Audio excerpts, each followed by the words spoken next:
El infierno, tal como lo imaginamos hoy, no aparece claramente en la Biblia. Ni el fuego eterno, ni los demonios torturando almas, ni el castigo sin fin. Esa imagen tan arraigada en nuestra cultura no cayó del cielo de una sola vez. Se fue construyendo durante siglos. Millones de personas han temido un lugar del que nadie podía escapar. Un lugar asociado al dolor, a la culpa y al castigo eterno. Pero si retrocedemos a los textos más antiguos, lo que encontramos es algo muy distinto. En los primeros escritos bíblicos no existe una idea clara de infierno como lugar de tormento. No hay fuego eterno. No hay juicios finales detallados. No hay demonios castigando almas. Hay silencio. Para los antiguos hebreos, el destino de los muertos no era el castigo, sino la sombra. Un lugar llamado Seol no era un infierno. No era un paraíso. Era simplemente el lugar al que iban todos los muertos. Justos e injustos, buenos y malos. Sin recompensa, sin condena. La muerte no era un juicio. Era un final. Y eso cambia por completo la idea que tenemos hoy. Entonces surge una pregunta inquietante. Si el infierno no estaba claramente definido al principio, ¿cuándo apareció? ¿Quién lo imaginó? ¿Y por qué esa idea terminó imponiéndose sobre todas las demás? Porque lo que hoy entendemos como infierno no nació de un solo texto, nació del cruce de culturas, de interpretaciones posteriores y de una necesidad muy concreta: dar sentido al bien y al mal, más allá de esta vida.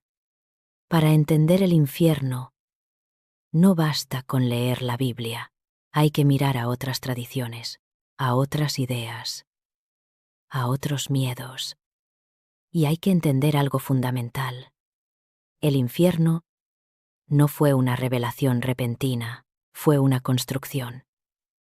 En este vídeo vamos a recorrer cómo una idea vaga sobre la muerte se transformó poco a poco en uno de los conceptos más poderosos y temidos de la historia. Porque entender cómo nació el infierno es entender cómo el miedo se convirtió en doctrina. Para entender cómo nació la idea del infierno, primero, hay que olvidar todo lo que creemos saber sobre él. Hay que volver a un tiempo en el que la muerte no significaba juicio, ni castigo, ni recompensa. Solo significaba desaparecer. En los textos más antiguos del judaísmo, el destino de los muertos no era un lugar de tormento. Era un lugar de sombra.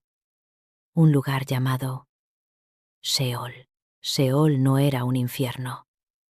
Tampoco era un paraíso. No había fuego. No había demonios. No había castigos eternos. Era simplemente el lugar al que iban todos los muertos. No importaba cómo habías vivido. No importaba si habías sido justo o injusto. En la muerte, todas las diferencias se desvanecían. Seol era descrito como un lugar profundo, oscuro, silencioso. Un estado de existencia apagada. No se hablaba de dolor, pero tampoco de alegría. Los muertos no alababan, no celebraban, no sufrían castigos, simplemente dejaban de participar en la vida. Por eso, en estos textos, la verdadera recompensa no estaba después de la muerte. Estaba aquí, en una vida larga, en descendencia, en prosperidad, en vivir bajo la bendición de Dios. Antes de morir, la muerte no corregía injusticias, no equilibraba cuentas, no ofrecía una segunda oportunidad. Y eso nos dice algo muy importante. El miedo al castigo eterno no formaba parte de la mentalidad original. Durante siglos, la relación con lo divino no se basaba en el temor al más allá, se basaba en la fidelidad en esta vida. Pero esa idea tenía un problema enorme. ¿Qué pasaba con los injustos que prosperaban? ¿Y con los justos que sufrían y morían sin recompensa? Si la muerte lo borraba todo, ¿dónde quedaba la justicia? Esa pregunta empezó a incomodar. Y cuando una pregunta incomoda durante demasiado tiempo, las ideas empiezan a cambiar. Poco a poco, algunas corrientes comenzaron a imaginar algo más. Un ajuste final, una corrección después de la muerte. No de golpe, no de forma clara, sino como una intuición. La idea de que el destino humano no podía terminar simplemente en el silencio. Y ahí, en ese espacio de duda, es donde empieza a gestarse algo nuevo. Algo que todavía no era el infierno, pero que ya no era solo Sheol. Durante mucho tiempo, la idea de que la muerte lo borraba todo fue suficiente. Pero con el paso de los siglos, esa explicación empezó a resquebrajarse. Las comunidades comenzaron a hacerse preguntas que ya no podían ignorar. Preguntas incómodas. Preguntas peligrosas. ¿Por qué los injustos prosperan? ¿Por qué los poderosos mueren en paz? ¿Por qué los justos sufren sin recompensa? Si la vida terminaba en el silencio del Sheol, entonces el mundo parecía profundamente injusto, y esa sensación no podía sostenerse indefinidamente. Fue en ese contexto cuando nuevas ideas comenzaron a infiltrarse en la manera de pensar sobre la muerte, ideas que no nacieron dentro del judaísmo antiguo, sino fuera de él. Con la expansión de los imperios, especialmente el griego, las culturas comenzaron a mezclarse, y con ellas también sus creencias. El mundo helenístico trajo consigo una concepción muy distinta del más allá. Para los griegos, la muerte no era simplemente un final, era una continuación. Existía el Hades, un lugar al que iban las almas después de la muerte. Pero a diferencia del Sheol, el Hades no era uniforme. No todos recibían el mismo destino. Había distinción, había separación, había consecuencias. Algunos lugares del Hades eran oscuros y tristes, otros, como los campos elíseos, estaban reservados para los virtuosos, y más abajo aún, existían zonas de castigo, no eterno todavía, no universal, pero castigo al fin y al cabo. Esta idea introducía algo completamente nuevo en la forma de entender la muerte. La noción de justicia después de la vida. Ya no bastaba con vivir bien o mal aquí. La conducta tenía consecuencias más allá de la tumba. Cuando estas ideas entraron en contacto con las tradiciones judías tardías, algo comenzó a cambiar. Poco a poco, algunos textos empezaron a hablar de resurrección, de juicios futuros, de recompensas y castigos después de la muerte. No de forma clara, no de forma sistemática. Pero el germen ya estaba ahí. La muerte dejaba de ser el final absoluto. Se convertía en una antesala. Durante este periodo, el judaísmo no adoptó de golpe la visión griega. Hubo resistencia, debate, contradicciones. Algunas corrientes seguían defendiendo el silencio del Sheol. Otras empezaban a imaginar un juicio final. Y otras, aún más radicales, hablaban de castigos para los malvados y recompensas para los justos. El más allá comenzaba a dividirse. Esta transformación no ocurrió en un solo texto, ni en una sola generación. Fue un proceso lento, casi invisible, pero decisivo, porque una vez que la idea de justicia se trasladó al más allá, el camino hacia el infierno ya estaba abierto. Todavía no había fuego eterno. Todavía no había demonios. Todavía no había condena sin fin. Pero la semilla estaba plantada.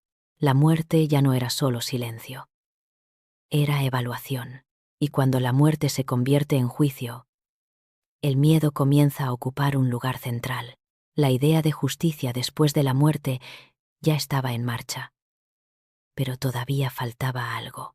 Algo que transformaría esa idea en una de las herramientas más poderosas de la historia: el castigo eterno. Cuando el cristianismo comenzó a expandirse, no lo hizo en un vacío cultural. Nació en un mundo donde ya circulaban ideas sobre juicios, recompensas y castigos más allá de la muerte. Pero el cristianismo añadió un elemento nuevo, un elemento definitivo: la eternidad. Ya no se trataba solo de corregir injusticias, ya no era solo un ajuste final. Ahora, las decisiones de una vida limitada tenían consecuencias infinitas. El castigo dejaba de ser temporal, se convertía en eterno. Poco a poco, las referencias al fuego comenzaron a adquirir un significado distinto. Ya no eran solo metáforas, ya no eran imágenes poéticas. Se transformaron en advertencias. Aparece la Gehenna, un lugar real, un valle a las afueras de Jerusalén, asociado a destrucción, impureza y muerte. Con el tiempo, ese lugar físico se convirtió en símbolo. Y el símbolo, en doctrina. El fuego ya no purificaba solamente, castigaba, consumía, condenaba. En los primeros siglos, no existía una única visión del castigo. Había debate. Había interpretaciones distintas. Algunos pensaban que el castigo era correctivo. Otros, que era temporal. Otros, que era definitivo. Pero una idea empezó a imponerse sobre las demás. La idea de que el castigo no tenía fin. Y esa idea tenía una fuerza enorme, porque el miedo es un lenguaje universal. Un castigo eterno no necesita ser experimentado para ser temido, solo necesita ser imaginado.